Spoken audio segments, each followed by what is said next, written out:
Appreciate করছি। তারা যদি লিগ্যাল কোনো স্টেপ নিতে চায় অবশ্যই নিতে পারে। ঠিক আছে, আমি তাদেরকে বলছি লিগ্যাল স্টেপ নাও।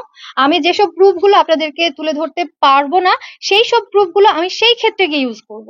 ঠিক আছে, যতটুকু আমি তুলে ধরার আপনাদেরকে আমি সেগুলা তুলে ধরবো, কিন্তু যতটুকু আমি তুলে ধরবো না সেগুলো আমি ওই লিগ্যাল স্টেপ যদি আমাকে নিতে হয় তো সেই ক্ষেত্রে গিয়ে আমি ইউজ করবো। কে বের করছে এই যে আরোহী মিমের বিষয়টা, এটা ও কেন বলছে জানেন? ও সবার কাছে আরোহী মিমের সম্পর্কে উল্টাপাল্টা বলে বেড়ায়, এবং এই কারণে বলে বেড়ায় যে ওকে যেন টিম থেকে বাদ দেওয়া হয়।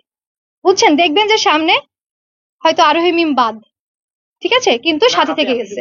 ঠিক আছে, সে সেটা সহ্য করে না, মানে সাথী এটা সহ্য করে না। ঠিক আছে, এই জন্য সিনিয়র কোনো মেম্বারকেই সে টিমে রাখতে চায় না। আমার ক্ষেত্রে যেটা হয়েছে, আমাকে শুটে ডাকে নাই, এমনিতেই ডাকে নাই, সুদীপের সাথে আমার খুব ভালো সম্পর্ক। সেইখান থেকে হঠাৎ করে 1 বছর 1.5 বছর দেখতেছি যে সে আমাকে শুটে ডাকছে না। ঠিক আছে, আমি জানি না কেন ডাকছে না, কিছুই জানি না, তার সাথে আমার কোনো ঝামেলা হয়নি, কিচ্ছু হয়নি।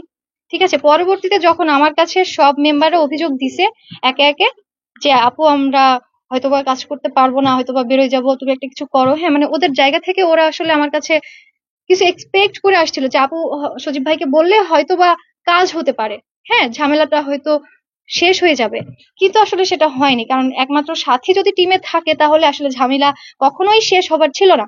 হ্যাঁ, তো সজীব আমাকে যখন আমি ওকে টাইম দিয়েছিলাম ও বলেছিল যে সাথীকে বাদ দিবে, কিন্তু দেয়নি। আলটিমেটলি সাথী কিন্তু বাদ যায়নি, বাদ গেছে তারা যারা আমার কাছে অভিযোগ নিয়ে আসছিল। ঠিক আছে, প্রায় 5-7 জন এভাবে বাদ চলে গেছে। বললাম যে ও চক্রান্ত করে সবাই, আমি প্রথমেই বললাম যে সিনিয়র পার্সনদেরকে ও টেকনিক্যালি ষড়যন্ত্রমূলক সবাইকে বাদ দিচ্ছে প্রত্যক্ষ এবং পরোক্ষভাবে। ঠিক আছে, সেটা হচ্ছে মামুনুর রশিদ বাদ গেছে, দেন হচ্ছে আহ এই যে হচ্ছে সিয়াম সিয়াম মৃধা বাদ গেছে, তারপরে হচ্ছে ফারুক বাদ গেছে, তামিম বাদ গেছে। ঠিক আছে, তারপরে হচ্ছে আরো অনেকেই আছে, আমি কতজনের নাম বলবো বলেন, অনেক অনেকজন আছে। ঠিক আছে, তাদের স্টেটমেন্টও আছে।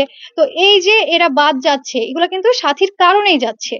বাদ তো সজীব দিচ্ছে না, যার চ্যানেল সে তো দিচ্ছে না, আর্থিক সজীব তো বাদ দিচ্ছে না, মানে বাদ দিতে চায়নি, কিন্তু সাথী ওকে বাদ দিতে বাধ্য করছে, এটা বুঝতে পারছেন?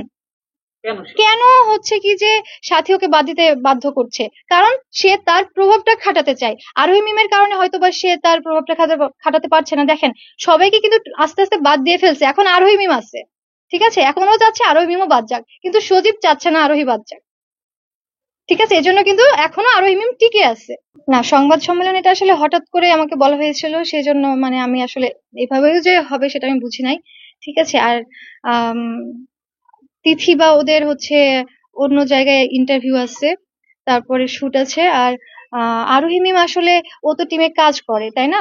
ও তো হচ্ছে কি যে ফেস টু ফেস এভাবে বলবে না কথা, ও এখনো টিমে আছে। অবভিয়াসলি আপনারা দেখবেন, আমি দেখাবো, মানে যতটুকু আমার পক্ষে দেখানো সম্ভব আমি দেখাবো।